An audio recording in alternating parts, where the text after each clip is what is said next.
Welcome to Harsh Reality Broadcast on the 12th of May 2013. The title of this video is looking at the bigger economic picture and why I think it's so bleak. Now before I talk about that, I just want to talk a little bit about my channel. As most of you will know, my channel has been going on for about 19 months discussing the economic position in Western countries. My outlook regarding the economy is bleak, but I have several reasons for that. I tend to do a lot of research behind the scenes to come up with my findings. I'm pleased with the way my channel is going. There's a lot of subscribers that have mature posts, and that is very, very important to me. I like a discussion, and I'm quite happy for people to have differing views from myself, and we can discuss it. And I like to think that we can discuss it like adults. I have been looking at some channels, and what distresses me when I look at it is sometimes people are immature on those. And one thing I don't tolerate is bad language, being disrespectful to other people. I think you can still have differing views, but dealing it within an adult way. And that's what I like about my channel, and that's a credit to you. So, why do I think things are so bleak with regarding Western economies? Well, if you look at the history of money, that'll give you some idea.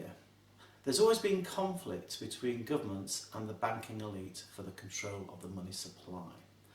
But there was a major change back in 1910.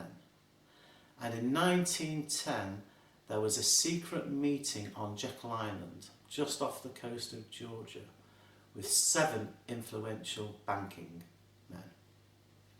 Included Rockefellers, Morgan and Rothschilds.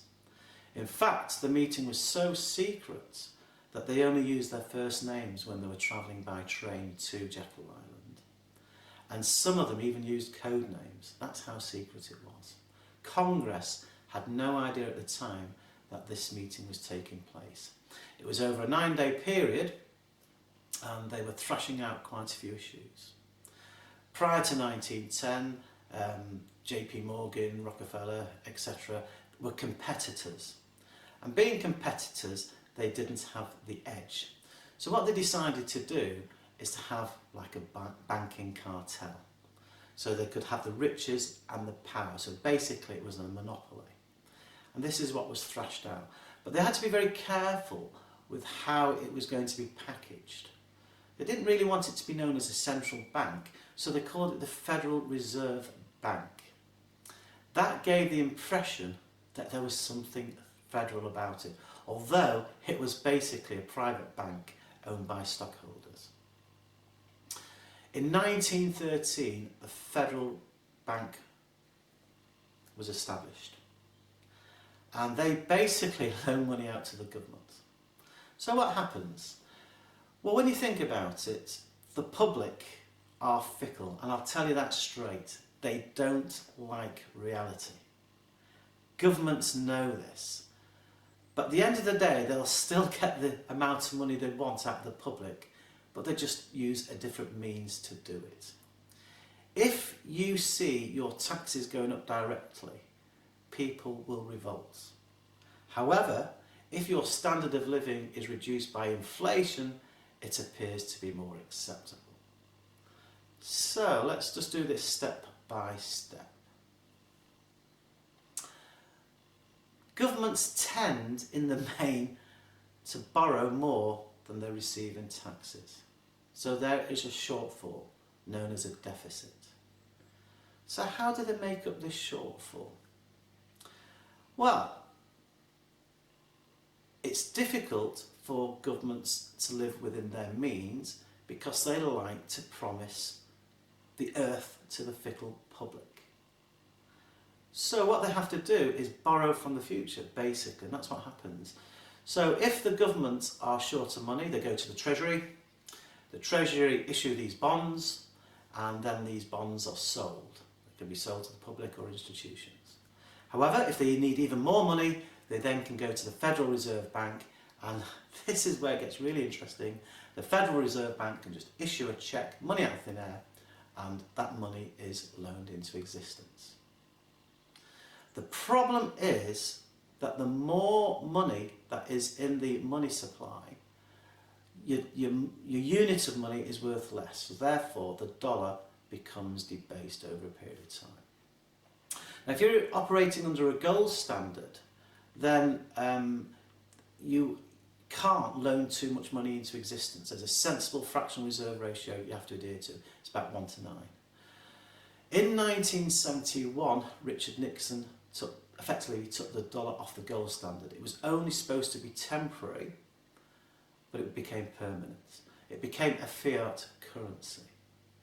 So once it became a fiat currency, that meant that more and more money could be loaned into existence, because you didn't have to adhere to this sensible fractional reserve ratio of 1 to 9. It then became 1 to 15, 1 to 20, 1 to 25. I know I've gone on about this before, but I think it's very, very important to understand this, because the more you borrow from the future, the more you have to pay back when the day of reckoning comes. And the simple analogy is somebody having a credit card and they borrow up to their limit, and then once they've borrowed to the limit, the party is over. They've got to pay that money back and reduce their standard of living. Now, over the last 30 or 40 years, there's been fancy new instruments that are allowing us to debase our currency. And I've gone on about it before, and that is basically your credit cards, your subprime lending and derivatives, and that's debasing the money supply. In 2008, there was the financial crisis, and that's when we had TARP, the Trouble Asset Relief Programme, and that's really when QE came into its own being. So you had QE1, and basically the government was saying if the banks were not going to be saved, there would be catastrophe in Western economies. So they eventually agreed to $700 billion being given to the banks to get them out of problems. The interest rate at that time was reduced to a very, very low figure of 0.25%. Unprecedented. When you think that the average interest rate between 1971 and 2013 was just over 6%, it was then standing at 0.25%. So that tells you that we are in dire times. So we had QE1 effectively, then we had QE2, Operation Twist, QE3, now QE4. What this tells you is that the economy is very, very sick, because we cannot now come off QE. We have passed a tipping point. Even if I heard Ben Bernanke say that they're going to cease QE, I will not believe it. They can't, because if they now tried to balance the books, the economy would collapse. There's no doubt about it. The problem we have is that we've passed the tipping point many, many years ago. What should have happened is politicians should have been honest and say, right, we have to live within our means, but they didn't. So the system is out of control, significantly out of control. And I can't understand when I'm talking to people, or even on my channel, there's some people who are saying, oh well, I used to be pessimistic, but I've changed my viewpoint now, things are better. But I don't think they see the bigger picture. They don't know the debt that's in the system. They don't know that the baby boomers are now retiring. So when we hear these figures of the debt ceiling of 16.4 trillion in the US, that excludes the unfunded liabilities. Factor those in, and it's an absolute mess. It is an absolute mess. So, just to recap, the system is going to implode.